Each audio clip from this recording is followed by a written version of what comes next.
Herkese selamlayıram. Bayramınız mübarek olsun. Ramazan bayramına salat hazırlayıram. Bir də şüydü aş. Moda salatımız artık hazırdır. Videomu sona kadar izleyin. Bir də rulet hazırlayacağım.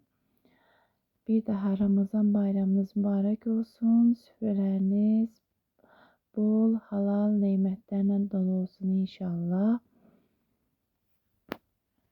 Bu da aşımız.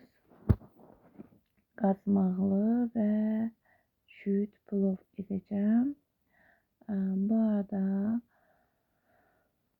sobada toyuğu da kızartacağım. Buyurun izleyin sona kadar.